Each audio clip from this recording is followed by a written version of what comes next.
Welcome to Lair the Alchemist, and welcome to another edition of Sabbath Sunday. This is where Darin and I get together with you on Sunday to talk all things Black Sabbath. Darin and I have a Black Sabbath podcast called Into the Void, a Black Sabbath podcast. Make sure you check that out. It's on all the streaming platforms. I'll leave it linked down below for you also. On today's episode, kind of surprising we haven't done this yet. When we talked about doing it, I was like, wow, how have we gotten this far and we haven't done this? But we're going to be ranking the Ozzy Osbourne albums, the Ozzy solo albums. It's going to be fun. Again, we were sort of surprised that we had never done this before. We're in the point in our podcast where we are going through a bunch of the Ozzy solo stuff. We just recorded our Osmosis episode last night. As of this recording, that'll be coming out about a week after this video goes up. So keep your eyes and ears out for that. But for now, we're going to go through Ozzy's catalog and we are going to rank Ozzy's albums. He had 12 studio albums. So Darin, you want to kick us off with your number 12 pick? Your My least number favorite. 12 We're going to is go it, from least favorite to favorite. Sorry. yeah, right. So number 12 for me is Scream. And I was excited when I heard that Gus G was joining Ozzy's band, and I think there were some interviews with Gus G, and the rumor was that Gus G was going to approach his writing for the album like it was going to be like a return to the 80s era. I mean, Gus G was a big fan of Randy Rhoads. I mean, most guitar players are, I mean, heavy metal guitar players, but Gus G was talking about how, he really wanted to get in there and do some classic sounding Ozzy stuff.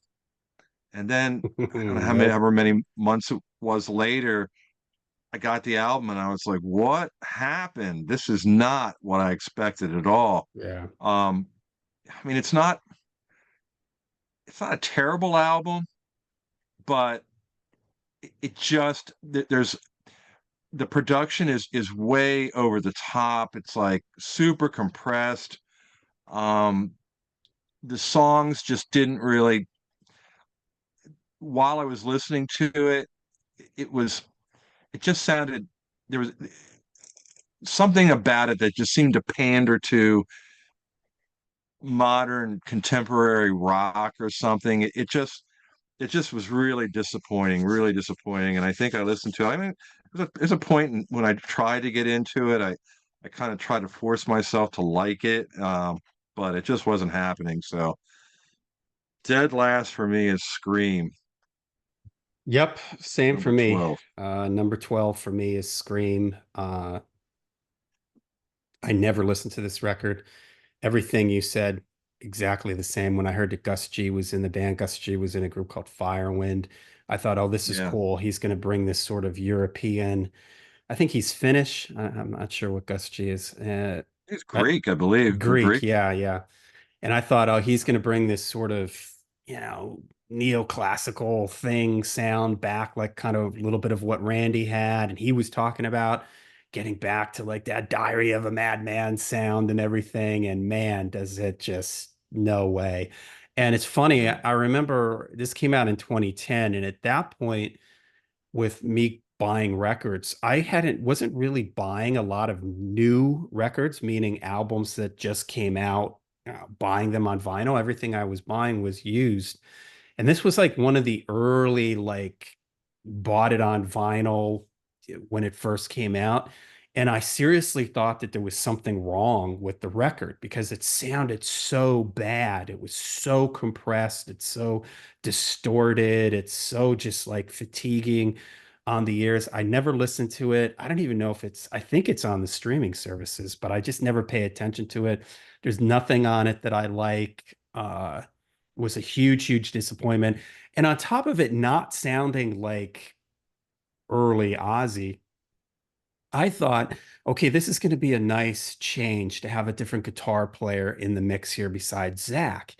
It sounds like Zach. There's all the pinch squeals, and Kind of. it makes me wonder if like Zach like laid down the rhythm guitars and maybe he just played the solos. I mean, I've never researched it or read into it. I did hear Gus G say in an interview about how he did truly want to make an album that threw back to like the first two records, but basically he was told like, nah, we're not interested in making that kind of record. And so we get Scream, and I think it's completely forgettable. And the song "Let Me Hear You Scream," it's just like, oh my God, it's like Ozzy has gotten to this point where he's like this sort of caricature. Now, here's Yeah. granted, Ozzy never wrote any of his lyrics, but at least early on, we had the intelligent lyrics of Bob Daisley, Revelation Mother Earth, or Let Me Kill Mister Mama, I'm Coming Home. And here we're just getting these idiotic, let me hear you scream. I mean, it is just so dumb. And it definitely number 12 for me, dead, dead, dead last. All right, what's number 11 for you? Number 11. It's Ordinary Man. When the first single came out for what is it, Under the Graveyard? Is that the name of the song? Yeah. Under the Graveyard. I liked it. It was kind of ballady, but it had a good chorus and thought it was pretty cool. And I thought it sounded promising. Um, so I dug the song, and I still do. But then when I got the album, the songs just didn't really match the promise of what I thought it was going to sound like based on my first impression of Under the Graveyard. There's one song I don't know what it's called. I think it's the first song on side one where he says something. It's almost kind of similar in the way that Scream is sort of put together. It's like I don't even know how to describe it, like almost anthemic.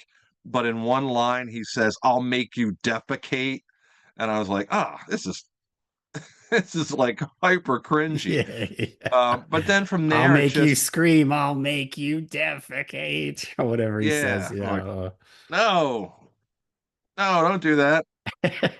But really, so the album as a whole isn't much better than Scream, but the thing that really sinks it, I mean, it's a little bit better than Scream. I mean, I can listen to most of it. I don't really enjoy it, and I think I may have listened to it maybe twice. But the song with Post Malone, Oof. just that's like an anchor, man. That just like drags it down. Nothing against Post Malone. I'm sure I'm not a fan, but I'm sure he does. If you are a fan and you like what he does, and I'm sure he does it well, that's cool. I don't see that there being much of a correlation musically between Post Malone and Ozzy. Is one of those things I think that was decided. Like Post Malone was kind of trending with a younger audience, so Yeah. let's make Ozzy relevant. Let's get Post Malone in on the album. And I mean, there's been attempts, and most of them have been successful in the past to try to make Ozzy relevant. They've been a little bit more, uh, maybe a little bit more discreet, a little bit tasteful. Um, it was an obvious pandering to a different audience when they involved Post Malone. Just thought it was like a cheap stunt, Yeah. and I mean that just pulled the album down really far for me. So yeah, number 11 is Ordinary Man. Okay, number 11 for me is Black Rain. And I can remember when this came out. Uh, not that I was excited for. I was kind of excited because it had been some time since Ozzy had put out a record, and I thought, what's this going to be? And once again, we had this sort of misleading thing. I remember reading interviews with Zach, and Zach was like, "It's Diary of a Madman Part Two." He was making it sound like it was another album that was going back to the original sound. And as soon as you turn it on, you're just like, no way.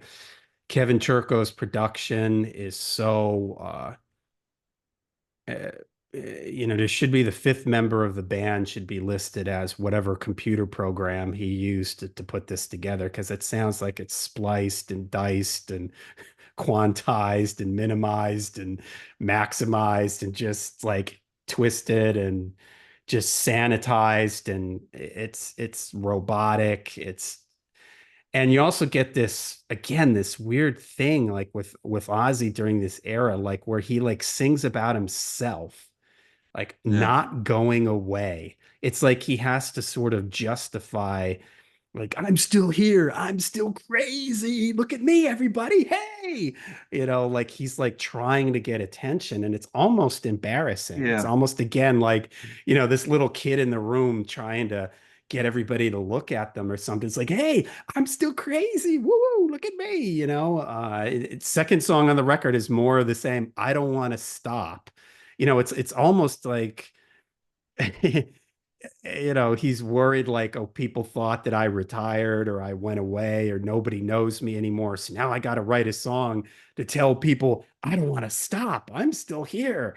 And it's just awful. And the whole, like the way it's produced and everything, it just doesn't Yeah. work. And it is kind of strange that there's like a touring edition of this. This came out at a really weird time.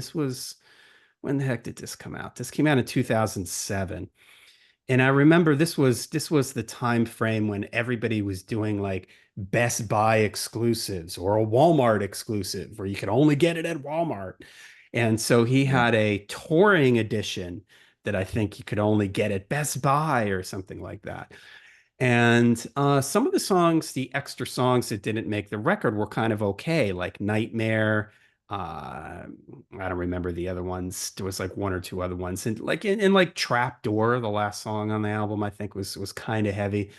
But then you just get, man, it's just the production just ruins it. And it just doesn't sound like an Ozzy record. It just sounds like, again, it was, I don't know, back then AI didn't exist. If AI existed back then, I would have thought that this was put together by AI because that's what it Yeah. sounds like somebody just typing in I to agree. a computer, like, okay, write a song about, being crazy, or whatever. And all the riffs are none of the riffs really jump out. None of the solos are memorable. The No. band, there's no person. I don't even know who Kevin who is it? Blasco, I think, is on bass. I mean, who cares? I don't even know who the drummer is on this. Is it Tony Clafoutis?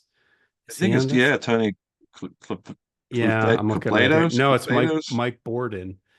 Mike Oh, is it Borden really? is on. Yeah, it's Mike Borden on drums. And I mean, how could anybody tell? And it might as well be a drum machine. It just has Well, no personality, and it's a bummer. It kind of feels like that Ozzy. I just remember being yeah. extremely bummed out about this record. Yeah. So number 10 for me is Black Rain. I agree with just about everything you say. Although the thing that, well, when I first got it, I thought it was horrible. I was just absolutely disgusted with it. The production was like, it was just saturated. It just sounded so like it was compressed and concentrated. Any any of the humanity in the performances was just like wiped out. It was sounding Yeah. like it was just like computer generated, even though that sort of thing didn't exist at that time. But you made a good comparison to AI. Black Rain came out now, and I heard it. I would think, oh, this is artificially Yeah. generated because that's how it sounded. So the production was really distracting. It was weird. It was like, why are they doing this? This doesn't even sound good. It doesn't sound like it was so over processed, but it was like done in like in a pop kind of way, like what you would hear on mainstream iTunes type stuff by an artist outside the genre of heavy Yeah. metal or hard rock. It was a very contemporary production quality. So there's that. And then you get into the songs, and like you said, I mean, it's almost like somebody else. I mean, of course, with Ozzy all throughout his career, somebody else is always writing a lyric, somebody else is always writing the music. But the, it seems like the person who's doing that might be a little bit more in tune to something that has a little bit more integrity that they would give to Ozzy. Whoever it was that was contributing to the songwriting, the lyrics, whatever, is just so far removed from reality, from Ozzy's past, or Hmm. it's like it's the whole thing is like it's formulated like a caricature, like the uninitiated, like somebody. It's almost like presented in a way like, hey, you may have heard of this guy Ozzy Osbourne, but you probably don't own any of his other records. So we're going to introduce you to him. He's Hmm. this crazy rock and roll guy. And it's like, Hmm. it's something like that you would hear like in the gym or something. It just was like, it wasn't for the fans. It was like for people that maybe had a passing knowledge of Ozzy Osbourne, but not really that familiar. It was almost like they're reintroducing Ozzy into the mainstream music market. So that was the impression that I felt very alienated from it. As a lifelong Ozzy fan, I was like, I just felt completely alienated from it. So that was my attitude toward the album for when it came out in 2007 up Yeah. until probably about 2 years ago, and I got the See You on the Other Side box set. And I mean, I would never have bought the album on vinyl, but because it was included on the box set, now I had it. And it does have the bonus tracks, the whatever they were, Best Buy exclusive Trapdoor and Nightmare. And I wasn't really look. I had no expectations about that. I figured out it's just as bad as the rest of the songs on the album. But I when I listened to it, I knew I didn't like the first half of the album because I was familiar enough with that. I didn't want to listen to "I'm Not Going to Stop" or whatever the name of that. So I didn't want to put Yeah. myself through that. But I wanted to check out the bonus tracks, so I did, and I liked them. I mean, I was surprised. I'm like, these aren't bad. Production quality is still the same. There's no way around that. But the quality of the songs, I thought, was better than anything on the main album. And then so from there, I kind of listened to the album from side four, side three, side two, and ended up on side one. And listening to it backwards, I thought it's not great. It's not what I would consider to be a great or good Ozzy record, but it's not. If you listen to it, if you take the songs out of sequence and you listen to it backwards to front, it's not that bad. So that's kind of where my standing attitude is right now, and that's why it didn't fall in dead last because there's so many things about it that are just really really bad. But the reason it made 10 spot, not 12, is because I like the two bonus tracks. I think if you take the songs, some of the songs that weren't obviously designed for radio airplay, the ones that are less cheesy, aren't actually that bad. And so if you could rearrange the sequence or even just listen to it from the end to the beginning, it's actually not that hard. So number 10 for me is Black Rain. All right. Number 10 for me is Ordinary Man.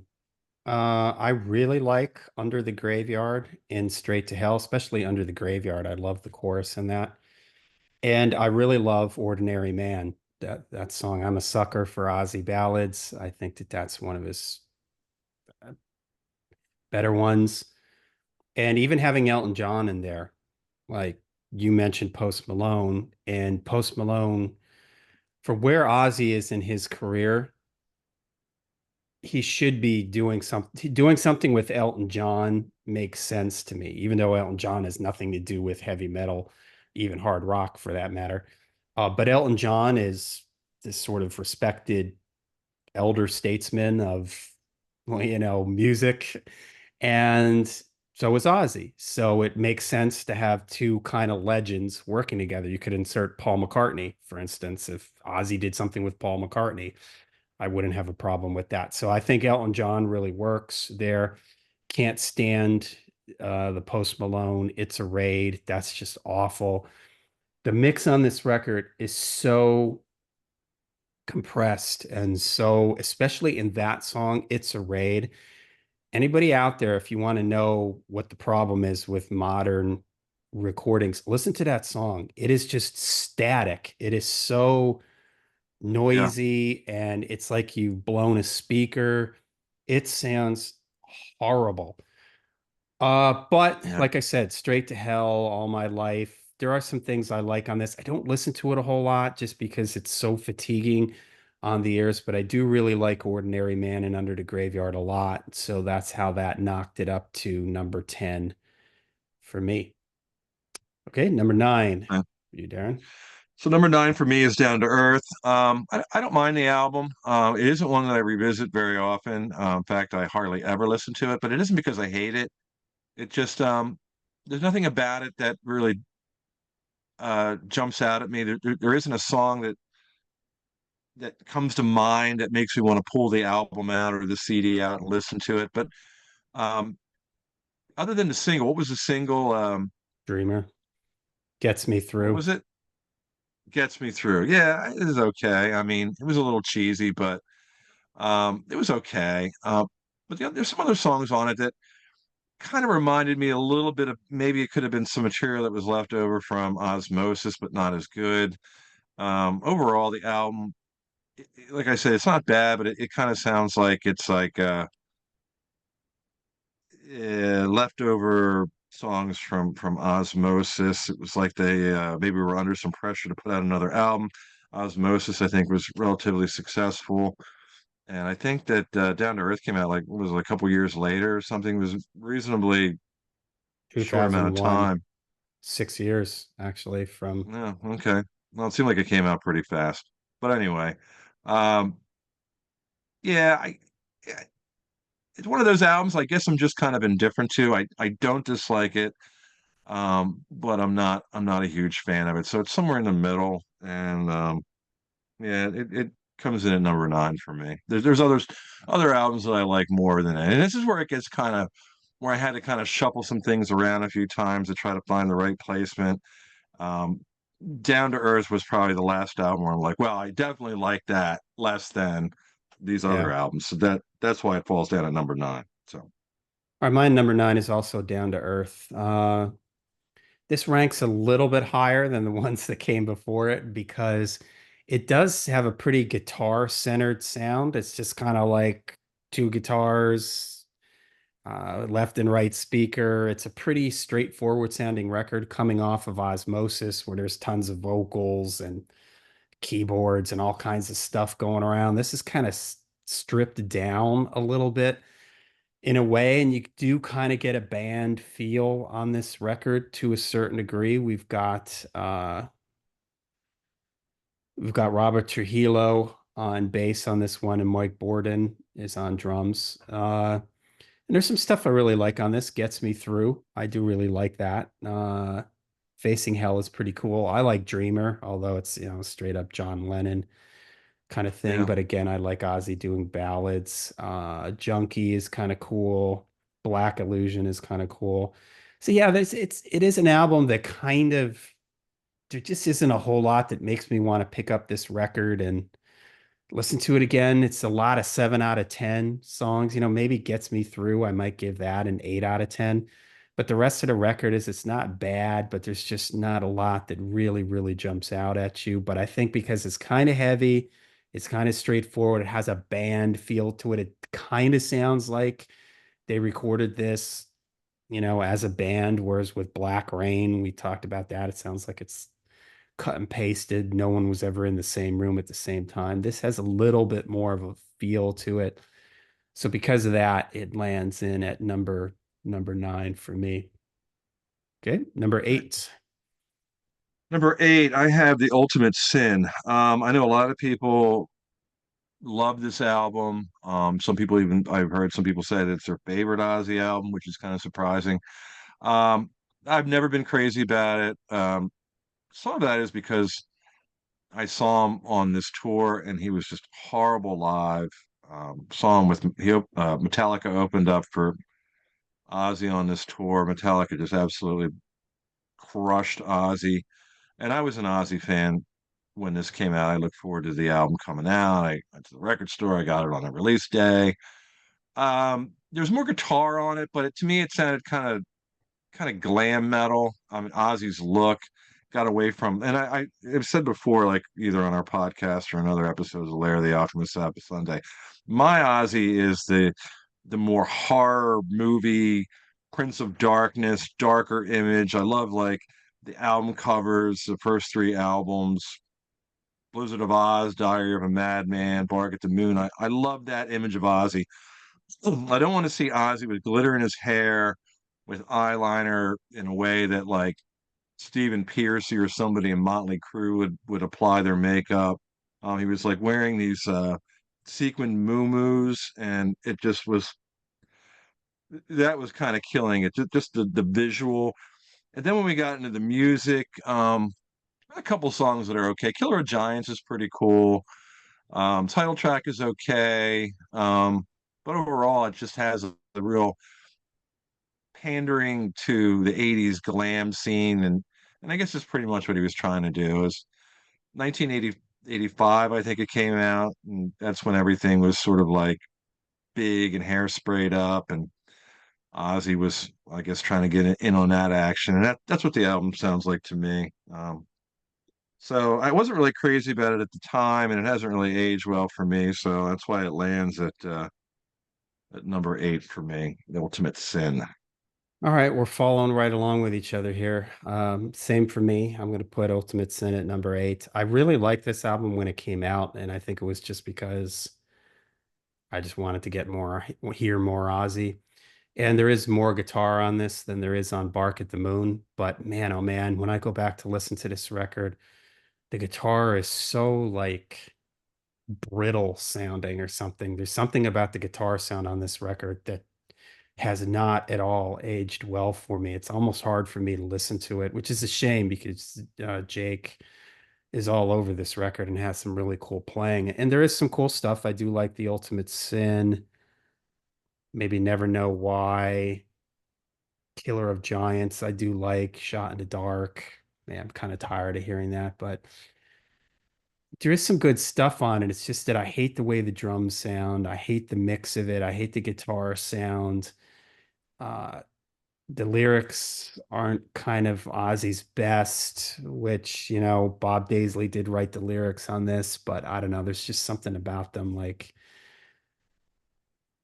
Nukia, Nukia, thank God for the bomb Yeah. and stuff like that. So I don't know. It just hasn't aged very well for me. And a lot of it is because of the production. And it's weird because I did really, really like this record and played the heck out of it when it came out, but it's just has not aged particularly well for me. So I'm kind of, when we do lists like this, it's always hard because are you kind of thinking of it how you feel about these records today? How did I feel if I had done this list 10 years ago or 50, at different Take it into points in time? consideration. Yeah, I take it into consideration, but I also do factor in that like the Ultimate Sin, the last like gosh, probably since I've gotten it on CD, I just have I was kind of like, oh man, I haven't listened to this in ages. I can't wait. And then I kind of listened, was like, I just don't enjoy kind of revisiting it that much. So yep, lands Yeah. at number, what was that? Number 8.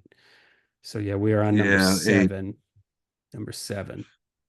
So 7 for me is Bark at the Moon. I've always had issues with this record. I mean, not the least of which was the fact that I was really disappointed by it when it came out. I loved Blizzard of Oz, and then from there I went to Diary of a Madman. I was an Ozzy maniac. I had Ozzy all over my walls. Every magazine that had even like a thumb size picture of Ozzy, I bought it. I was all about Ozzy and Sabbath after Diary. So I was really, really excited about Bark at the Moon. I got the album and I just thought it just sounded really light. The production is pretty bright. It didn't have the darker tone, and of course, we don't have Randy Rhoads, but it's not that Jake wasn't a great guitar player.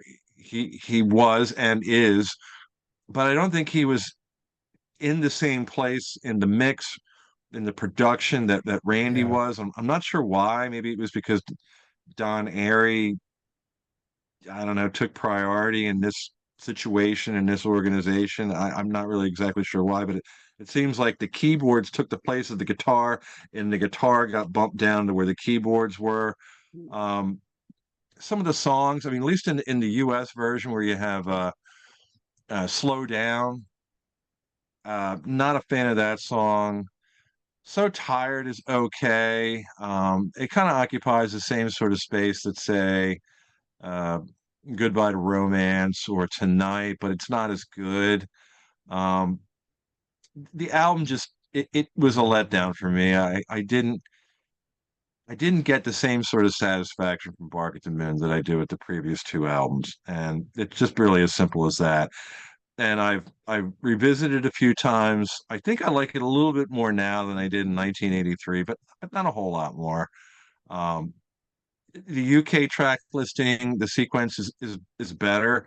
It presents the songs in a different context, and I think it works pretty well. And maybe it's just because it's different. I don't know, but uh, yeah. I mean, the album. I know it's some people just love Bark at the Moon. Some people think have said. I think Martin Popoff even like ranked. Didn't he rank Bark at the Moon really high? Yeah, I think it I was might be kind of his taken favorite back by Ozzy that. I think record, actually. yeah. So I mean, different strokes for different folks, but for me, it falls at a solid 7 from 1 to Okay. 10. Number Yeah, I 7, knew that. I knew that Bark at the Bark was Moon. going to come up kind of low on your list. Number seven for me is Patient Number Nine, Ozzy's most recent record. Uh, Shocking that at this point in Ozzy's career, he's going to put out a record like this, as good as this. The song Patient Number Nine, I think, is great. When I first heard that there were going to be all these guitar players on the record, I thought that that was a terrible idea. But then when I heard the record, I liked it. I think that each one of these guys kind of brought some personality to these songs, and I pretty much like every song on here. Mr. Darkness is definitely a standout, maybe one of the best songs that he's done in quite some time. Uh, Tony Iommi tracks, they might have been the kind of the more a little bit of a disappointment, actually. They're like the ones that maybe are not that I don't like them, but they would, if I was ranking the songs on these records, they would probably be at the bottom, which is strange. But yeah, there's a lot of cool stuff on here. Immortal, Parasite, Evil Shuffle is even kind of cool. Yeah, and it's just God Only Knows. I love that. That's kind of like a mid-tempo one. So it's just a really strong comeback. Ozzy sounds great on it. Ozzy sounds sort of energized. Kind of like this idea of him, working with different people like this. And what's his name? The producer, guitar player.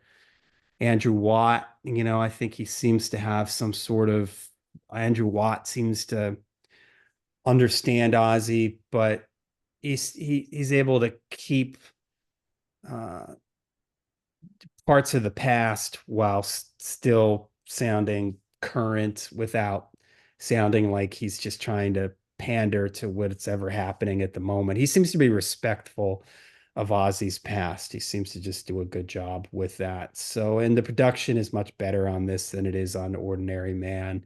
It's more tolerable, although it still is a little fatiguing, but there's a Dolby Atmos mix of this on Apple Music, which is really cool that I enjoy listening to. So yeah, this comes in at number seven for me.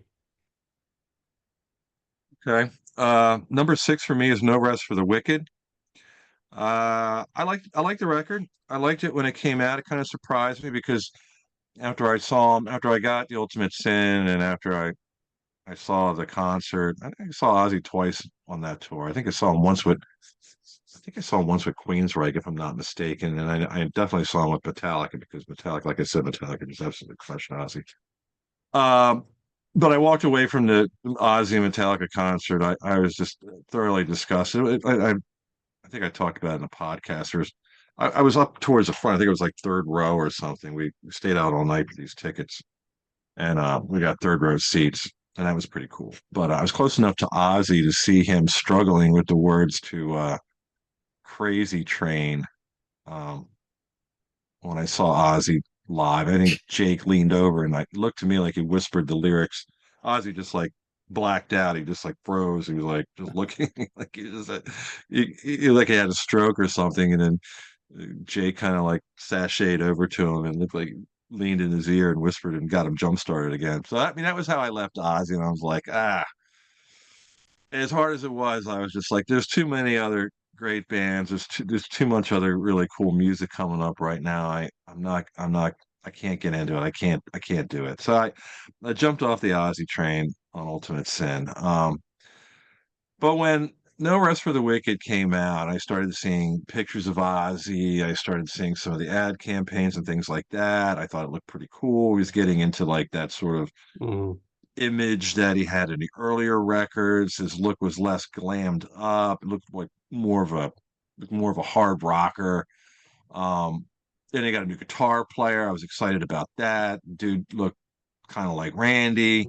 Um, and I had some optimism involved with No Rest for the Wicked. When it came out, I got it, and I thought it was really cool. I mean, I liked it a lot more than my first impression of No Rest for the Wicked was a lot better than my first impression of The Ultimate Sin. And and song for song, I mean, it had a good flow. I still like the album. I might even like it a little bit more now than I did then. Maybe not. It's a good album, and it ranks at number 6 for me. Yeah, I mean, I feel pretty good about it being at number 6. Okay. Number six for me is No More Tears. I do really like this record. I say it over and over. I like Ozzy doing ballads. You get a couple on here. You get Mama, I'm Coming Home, Time After Time, and Road to Nowhere. So I really like those. But it kind of doesn't get higher for me because it doesn't have like the heaviness and darkness that I kind of want. I need a little, I know you're not going to get the same level here that you might have gotten during Black Sabbath or the first two records, but stuff like Desire and I Don't Want to Change the World, they just sound too classic rock to me. They've got good choruses and everything, and even Mr. Tinker Train doesn't really do anything for me. Zombie Stomp is a little forgettable. The song No More Tears is pretty cool and probably the heaviest, darkest song on the record. I just kind of wished that maybe there was a little bit more like that, but it does get higher up for me because the production is great. The ballads on here are great. You can tell that it's an album that they really tried to put some thought into a lot of these songs. There were a lot of hits on this record, but it doesn't get any higher for me just because it's just not dark and heavy enough for me. And this is kind of for me when Ozzy switches into American radio. It sounds like an American rock band album at times on here. And I've talked about on the podcast how I don't like, I respect the fact that Zach wanted to bring his own thing to sound to the band. And so he had this kind of Southern rock, finger picking country influence, but I just don't like that in Ozzy. I need to have a more European sound, even though Jake was an LA guy. Jake at least had the pyrotechnics and the weird noise guitar things. And here I don't know. I just don't like this kind of straight up rock, hard rock type of sound that a bunch of this record has. But again, the good songs are really, really good. So that's how it lands at number what are we on here? Number 6 for me. 6. Top Number 5. 5 for me, yeah, 5 for me is Osmosis. It's my top 5. We just did our Osmosis podcast last night, so the album's really fresh in my mind. It's great songs. There's a certain vibe about it I think it's different from any other Ozzy record.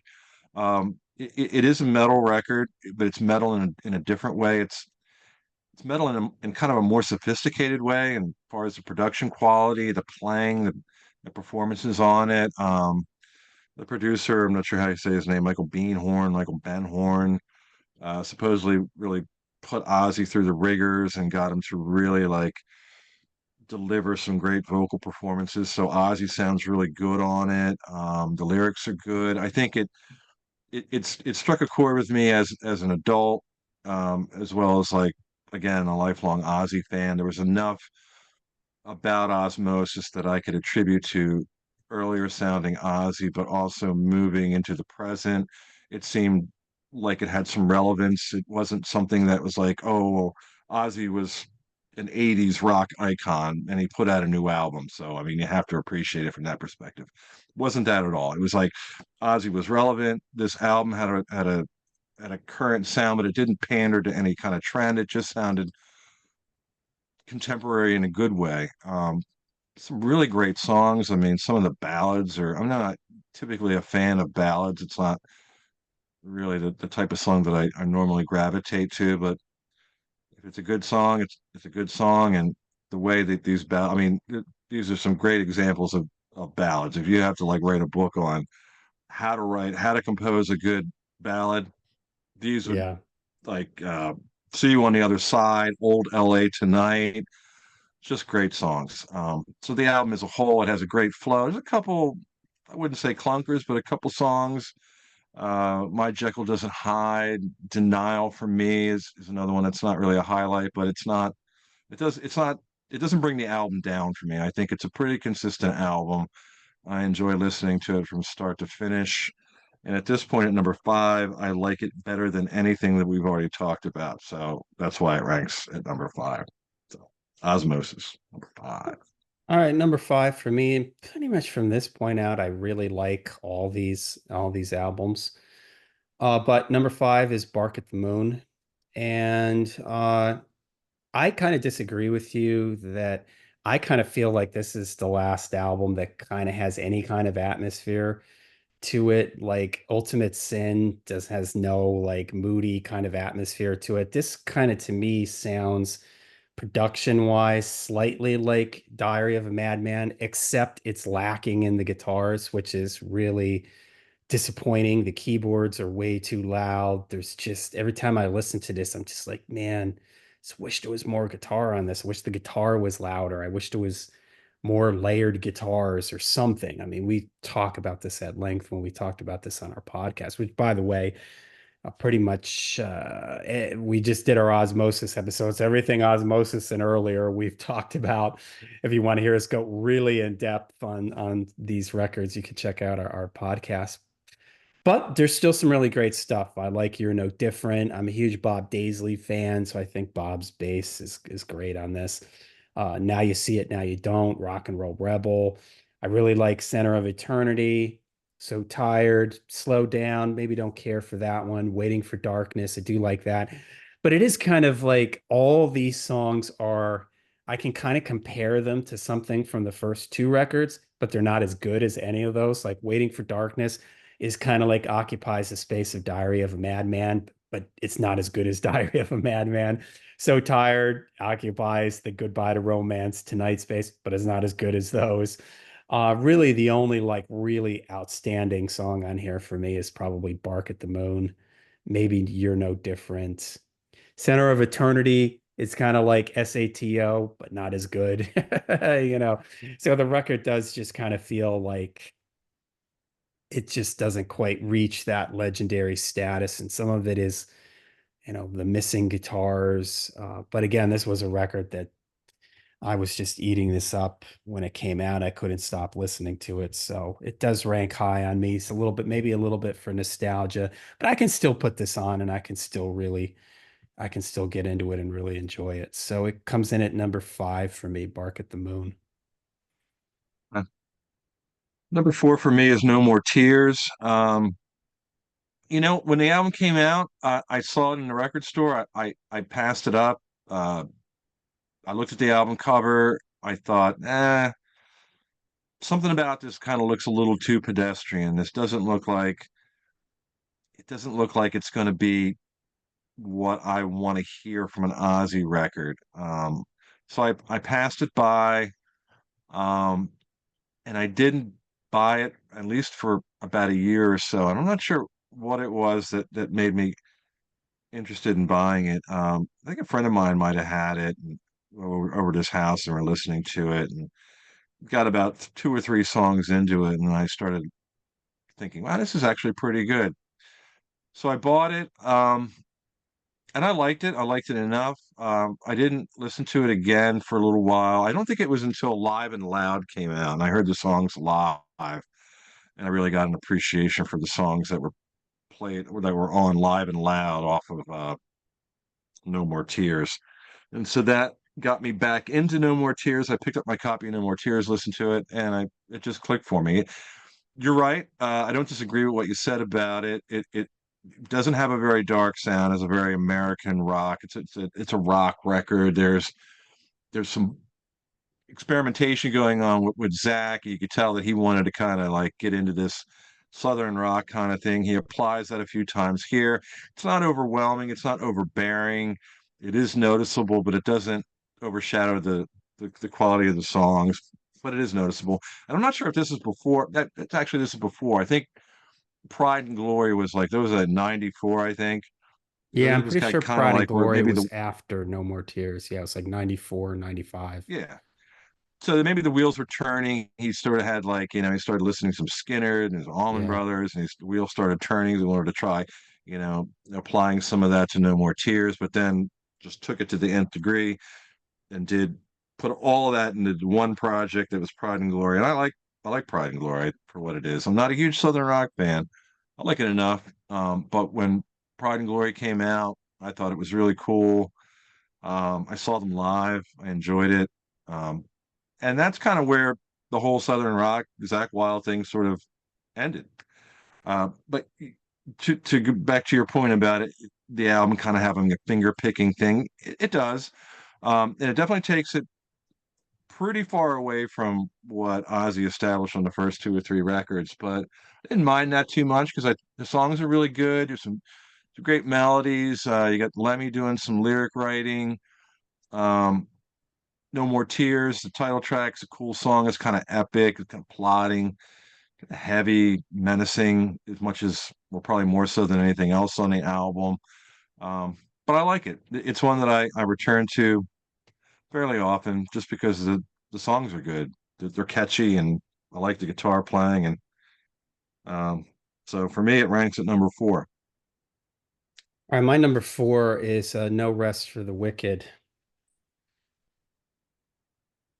This was, I thought the same thing when this came out after Ultimate Sin. It was kind of like, oh yeah, this is getting back. It's more heavy. Zach's guitar, that opening Miracle Man, that opening riff just kind of comes flying out of your speakers at you. But there was also a part of me that something changed a little bit with Ozzy right around this time. And I do enjoy going back to this record, but there's some things that are just a little forgettable for me. I really don't like Crazy Babies. Maybe one of my least favorite Ozzy songs from sort of classic era Ozzy, let's say. Tattoo Dancer is great. Fire in the Sky is great. Miracle Man is great. My cassette version did not have Hero on it. I know for some people that was like a hidden bonus track. Mine didn't have It's that. all I mine. didn't I didn't hear that until I got the CD version that had Hero and The Liar. And I do really like those two songs, especially The Liar. That's one that I wish could have been on the record. But it's just something. I mean, Bloodbath in Paradise is good too. I appreciate the heaviness on it and everything. And it's a little heavier and a little darker than No More Tears. That's how it, got in this position for me. But it was kind of, this would be the last Ozzy record that I would sort of take a break from Ozzy. I wouldn't get No More Tears until after I had gotten Osmosis. So this was kind of like I was excited about it. I was excited about the new guitar player, but it just I don't know. It's hard for me to rank this album any higher. It gets to where it is because of the heaviness on it. And Zach's playing on this is, I don't want to say it doesn't sound like Zach, but the pinch harmonics things, pinch squeals, and all those noises haven't like gotten out of control yet, Yeah, and he's yeah, playing a little bit more straight ahead. His solos are a little bit more they're kind of a little bit yeah. more metal and thought out and everything. You're not getting that sort of country bluesy flair that you get on No More Tears. So that's how this one comes in for me at number four. Okay. Number three for me is Patient Number Nine. Really high Nice. position. I thought about this one. I had it in a few different places, but it kept ending up towards the top. I was blown away by the record. Um, I think everything about it sounds like it has the earmarks for me of a classic Ozzy record. There is that bit of the gothic darkness kind of thing going on. The production is a little modern. It is a little compressed, but it's not overwhelming. It sounds good on vinyl. It sounds good on CD. I can listen to it in a car. I can listen to my home stereo. There's nothing about it that bothers me about the production. Typically, I'm not into like guest performers on a record. It kind of like it convolutes the situation. I like records to be the band. I like Mhm. there to be a band playing on the record. So it's distracting for me to have like guest appearances of people. But it doesn't bother me on this record. I think they work. I think Eric Clapton brings something to it, and it sounds like an Ozzy song. Like whereas when you mentioned about Elton John being on Ordinary Man, it's like I don't see Elton John and Ozzy. I mean, you can consider Ozzy being rock and roll royalty, but to me, he's always been the guy that bit the head off the bat. And he always will be. I mean, he's not Paul McCartney stature. And I don't mean that in a bad way. I mean that in a good way.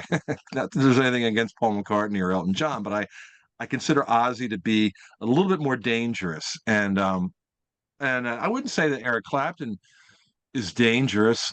Maybe a little bit more so than Elton John or Paul McCartney, but not much. But the way that it integrates with the song, I think, is really tasteful. Um, and who else we had? Tony Iommi. You're right. I mean, those aren't. I mean, I was a little bit.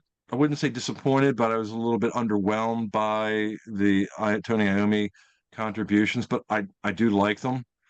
I think Zach some of the solos that Zach does. I mean, to me, it sounds like Zach is really on fire. He's inspired.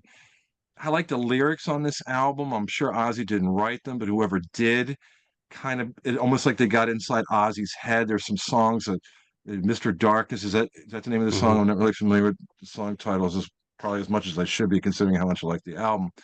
But it seems like it's a more uh, conceptual Ozzy sort of a Mhm. thing, and it really, really surprised me. I remember I was driving home one night and they had premiered the song "Patient Number Nine." I listened to it, and I remember like really paying attention as I was listening to it because I really wanted to like it, but I was also being pretty critical of it. And there were certain things that I liked about it, certain things that didn't quite hit me the right way, but there was like the pre-chorus that I was like, it's okay. And then when the chorus for Patient Number Nine kicked in, I'm like, wow, that's really good. That's good. That's a good chorus. After I got the album, uh, and then I heard the album, and I think you and I we did a review when it came out, like our first impressions of the album. And I said, it's going to take a little while. I'll see where I am. Right now, I love it, but I'll see where I am in a few months or after this album's had some time to like sort of, wear in a little bit. It actually, rather than it lose its charm, it really sunk in for me. I listen to it pretty frequently. I listen to it at least once a month. Um, it's right out in front where I have my the albums that I reach for pretty frequently. I've got Patient Number Nine there. I own three copies of it. I've Mhm. got the McFarlane cover. I've got like the box set version of it, and I've got like a version I got from Amazon. That's my playing copy. The other ones I have like kind of sealed up and everything. I absolutely love the album. And I'm surprised, and I'm pleasantly surprised. And rumor is, I guess he's working on another album. If he is, man, I hope it's as good as Patient Number Nine. I kind of doubt it will be, but I'm really glad that he had enough gas in the tank to put out an album like this. And Yeah. Andrew Watt, I mean, I don't like his production on Ordinary Man. Like I said, I mean, there's some things about Patient Number Nine that are a little bit modern, but overall the production quality is a lot better than Ordinary Man. So I mean, it's like man, it just all came together for me anyway. I mean, some people probably don't appreciate the album the way that I do, but it works for me. I just love it. So number Nice. three, Patient Number Nine. Yeah, nice to see that rank high up on your list.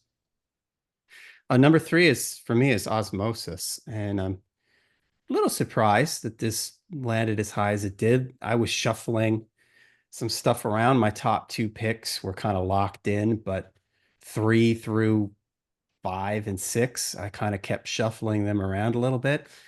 And I just find that this is an album that I come back to a lot. I really think that this is Ozzy's voice on this. He really pushed himself. He kind of didn't like the way the producer pushed him to go high in his range and do all these different things. But in the end, I think it really worked. I think there's a lot of cool mid-tempo, moody stuff on here. I just want you, Ghost Behind My Eyes, Tomorrow, See You on the Other Side.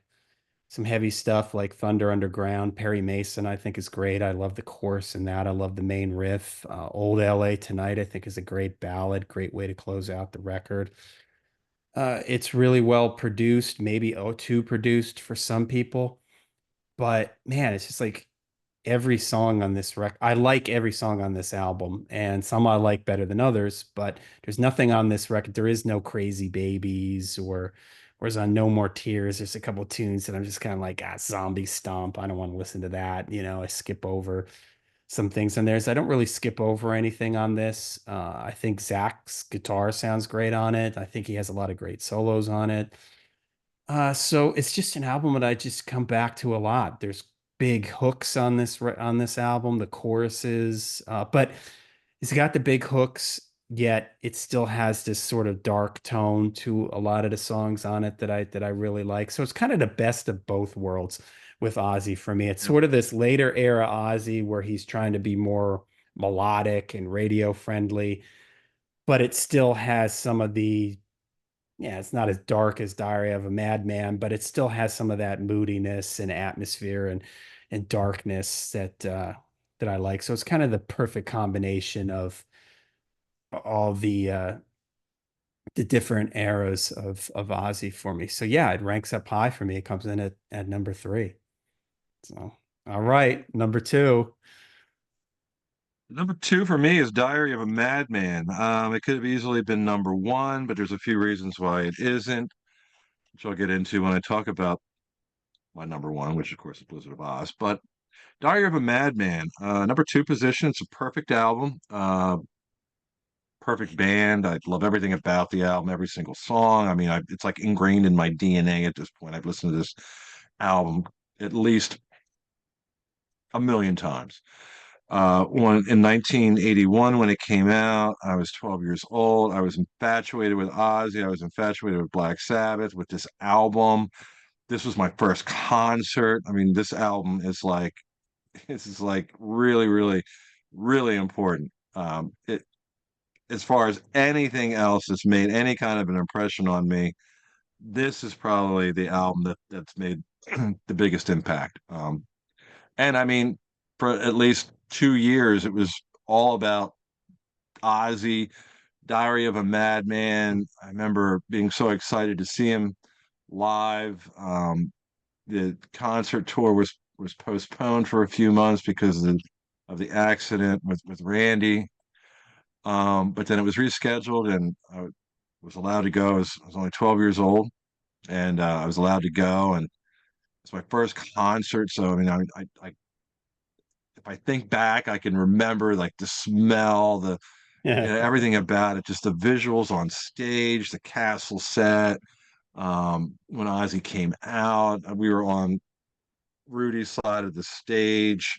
So we were just watching Rudy do his thing where he was like leaning, head banging Hmm. back and forth with the bass. And of course, I was disappointed that Randy wasn't there, but I was just so like just in awe of the whole thing. And then hearing Ozzy perform live, and it couldn't have happened at a better time. So, The Diary of a Madman is a really special album. It's not only number two on ranking the Ozzy solo albums, but it would probably be in my if I had to compile an all-time favorite album list, it would certainly be number one or number two. Probably not number one because I think my number one is my number one album of all time.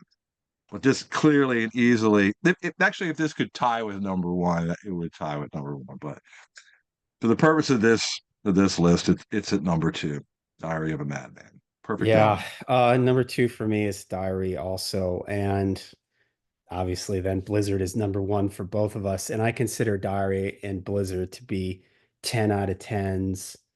There's no, there's nothing I dislike about either of those records. The song Diary of a Madman is maybe my favorite metal song of all time. Like you said, if I had to like pick the albums that changed me, that formed me into the metalhead that I am today, that shaped my DNA, Diary of a Madman would be on that list. I know I've told this story. The first time I heard Diary of a Madman, I stayed up. The local classic rock station, Rock 107, used to do these things they called rock blocks, and they used to happen at like 9:30 or 10 o'clock at night. It was a school night, and I heard they were doing an Ozzy rock block, and they were going to play three songs, and one of them was going to be a new song from his new record. They whatever they played, they probably played Crazy Train, and I don't know. And then the last song, I mean, I can just still picture myself sitting on the floor with my headphones on. The lights were out because I was supposed to be in bed. You know, the warm glow from my Yep. stereo and hearing Diary of a Madman for the first time. And I mean that ending with the choir, la la la la la la la la la. And when that just ended, just being like, my world was not the same Yeah. after that. It just absolutely blew my mind. Yeah, it's a Yeah. it's a Magic. flawless, a magical record, right? Flawless, chisel it in stone. It has made me who I am, type of thing, which is crazy because I'm putting it at number two. I mean, every song on it, Diary of a Madman, SATO, Over the Mountain. I don't even need to go through the songs. Every song is great. But number one, Blizzard of Oz. Why is Blizzard of Oz your number one? Blizzard of Oz is my number one because I had never heard music like that. When I first heard when I don't know came out of the speakers, I just got the chills. The backwards symbol or whatever that effect is in the very beginning, and then the pick run, and then that rip. Mhm. I was just like absolutely blown away. I'm if I could see myself at that particular point in time, I was probably just like a deer in headlights, standing there in my room, with this album on a turntable. It just had an effect. It was like it was of course it was rock and roll, and at the point, I mean, I was no stranger to heavy metal and hard rock. I mean, I'd been listening to AC/DC, and I was really into Deep Purple. I had a couple Deep Purple records at that point. I had Machine Head, and I had the greatest hits, Deepest Purple, and I worshiped that record.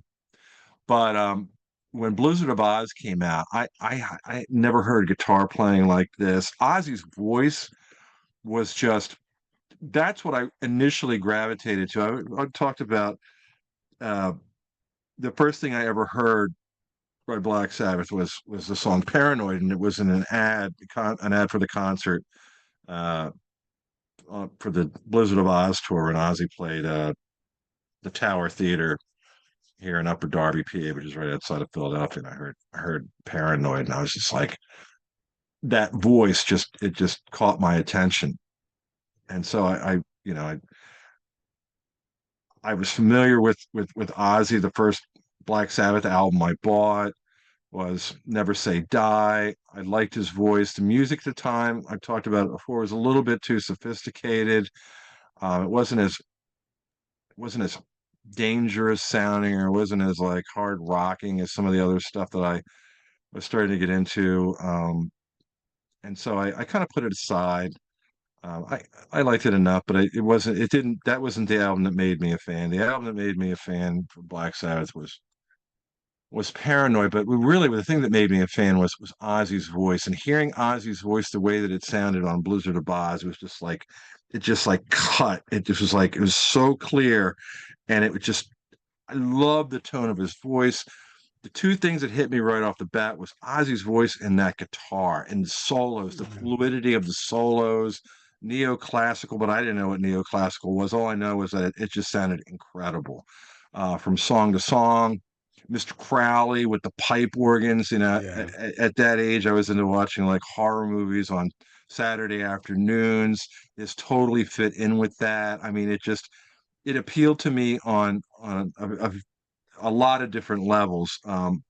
But I mean, after hearing it, I put everything else aside, and it was all about Ozzy. It was all about. I mean, I listened to Blizzard of Oz over and over and over again. I'd come home from school, make a beeline into my room. I grab Blizzard of Oz, I put it on a turntable, get on my bed, open the album up, pull the inner sleeve out, read the lyrics for the umpteenth time, stare at the picture on the back of the album cover where they're live, wondering like, oh, I wonder what it's like to see Ozzy live. I wonder what it's like to be there at this concert. All the things you think about when you're like a newbie and you're Yeah. young and you're just completely blown away by what you're listening to, and that's where I was, and it made such a deep impression. I could be 80 years old and I'll still remember how I felt when I listened to that album, and that's such a cool thing. But yeah, I mean, like you said, I mean, Diary of a Madman, I think you said, or maybe it was Blizzard, made you who you are. It was from that point on that I wanted to grow my hair long. I wanted to play in a band. I wanted to hear more heavy metal. I wanted to buy every rock magazine. I wanted to go to record stores as often as I could. I just it was all about that. That was my mission in life from that point on. I guess you could say, maybe depending on your perspective, it ruined my life. Yeah. I don't know, but I don't regret it. I had a great time, I love heavy metal music. I love hard rock music, and I really think that even though I was listening to stuff prior to that, man, it was Blizzard of Oz that just really put me on the course, and has ever since, and I'll always have. Blizzard of Oz is never too far away. I mean, I could reach right now. In fact, I'm going to. This is my Japanese version of Blizzard of Oz. I've got it right here.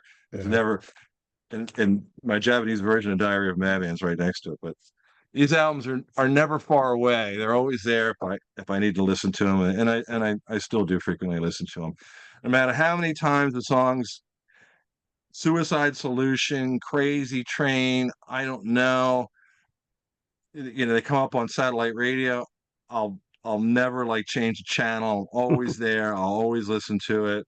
And sometimes, depending on what my mood is, it'll kind of take me back to that first time I listened to Yeah. it.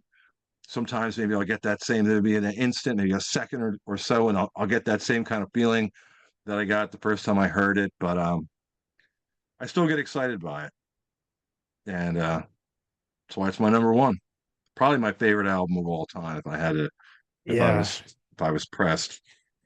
Yeah, it's I mean pretty much everything that you said. It comes in at number one for me because I heard it before I heard Diary of a Madman, and it made such an impression on me. And I had heard Ozzy like you. I had Paranoid already, but hearing just the whole thing, Ozzy's voice, and when I think about it, it shaped all the music that I liked after that. There's elements of it somewhere on that record. You've got the epicness, the epic thing that I love so much. Well, Revelation Mother Earth. I mean that the intro to that with the guitar and the bell, the piano solo, everything. Ozzy's voice, the way it's so like mournful, that mother please forgive. I mean, I just couldn't get enough of that. But also I have this soft spot and this thing that I love hooks and I love melodies and I love catchy choruses. Well, you get that in things like Crazy Train and I don't know, No Bone Movies, that kind of rock and roll. I also like just straight up hard driving rock and roll. Well, you get that in No Bone Movies. Yeah, Mr. Crowley, like you said, the organ and sort of the horror thing. Man, the record has everything. My love of classical music, that classical guitar thing, little interlude. I just loved Randy's playing. I remember being so like I would put my headphones on and the way Randy had all these layered guitars and he always did little fills, going off the rails on a crazy train. All Yeah. these cool little fills that he always added in. So you could listen to the song so many times and hear all these different little things. That fast part in Revelation, Mother Earth. I mean, Yeah. one of my favorite moments. Just love it, the way it goes into Steal Away the Night and the way the whole album just ends. Ah, yeah. And it's, you could say, like you said, like Crazy Train, that's a song that, can maybe have some serious burnout factor to it because it gets played so often. But it's not a Yeah. song I never turn it off when it comes on. It's an album that I can still put on, and it's just like it goes by like that when I'm listening to Goodbye to Romance. Again, I like ballads, I like melodic things. Randy's solo in that song, Ozzy's vocal melody, the keyboard thing, da da da da da da da da da da da da. Yeah. I mean, it's just, again, if you were to trace back, I often say, like, if you were to meet my parents, you'd probably see just like anybody else, your speech patterns, you get it from your parents because you learn to speak from your parents. Well, if you sat and talked to me long enough about all the things that I like about heavy metal, you can trace them. Oh, okay, I see where that started. I see where your love of bells started, Revelation, Mother Earth, the classical stuff, all that stuff, can just get traced back to there. And it came at such a pivotal time for me. I had heard AC/DC. I was already into AC/DC, but this was something else. It had just had a different element to it. And man, I just loved it. And so devastating when Randy died for me. Randy was like my guy. You talked about how you were clipping out pictures of Oz. I was doing that, and I was also doing that with Randy. Any picture I got of Randy in a magazine or something, I clipped it out and it went on my wall somewhere on my desk, or I had him all over my room, and I was just so devastated when Randy died because it just seemed like magic in a bottle, that band. Bob Daisley, I'm a bass player, and Bob Daisley's bass playing was so influential on me. His playing on Blizzard and Diary, and just that whole band, it was just magic, caught in a bottle. And yeah, like you said, it's one of those records that takes me back, to my youth and everything. And like you said, I'm glad you mentioned it. I did a Judas Priest podcast. I was a guest on their podcast, and I was talking about Defenders of the Faith, how when I got Defenders of the Faith, we weren't allowed to listen to music in the cafeteria at school or during study halls or anything. But I brought my cassette player with me because I just had to, I couldn't get through in 6 hours of a day without listening to Defenders of the Faith. And I was kind of like that with Blizzard of Oz. It was like as soon as school was over, I had my cassette player with me. And as soon as I got on the bus, it was like, okay, Yeah. oh yeah, okay. Now I can relax. Like I'm like somebody, like, somebody that has to smoke a cigarette or something. It was like, Yeah. man, you expect me to go for how long was this? 7 hours and not listen to Blizzard of Oz? It was just like I just listened to that record over in a cassette over and over and Yeah. over again. And at that time of my life, I only had, like, I don't know how many cassettes. How many cassettes did I probably have in 1981, 82? I had maybe 5 to 10 vinyl records, and I had like 5 or 6 cassettes, and they were all so precious to me. The album cover in my garage, I have one of those like tapestry banner things hanging in my garage, and it's the Blizzard of Oz cover. So every time I pull my car in, there's a big, huge tapestry thing of the Blizzard of Yeah. Oz cover, and it's just everything about the record is just amazing. So it had to be my number one. That might actually be a fun, maybe we'll do this on Layer of the Alchemist. Maybe pick like the 10 albums that shaped us, and we'll We have can to do maybe that. give each album its own episode because Okay. the way we talk about Blizzard of Oz, there's other albums that are like that For too. But sure. yeah, if I was pressed for it, Blizzard of Oz might be my number one most influential record for me. So, all right, there you go. There's our 10, or not our 10, our ranking of 12. the Ozzy albums, our 12 Ozzy albums. Let us know what you think of our picks. What would your picks be? How would you rank the albums? If you don't want to rank them all, maybe what's your top two or three? What's your bottom two or three? Rank them all if you want to. Let us know down below. Make sure you check out Into the Void, a Black Sabbath podcast, and we'll see you at the next Sabbath Sunday.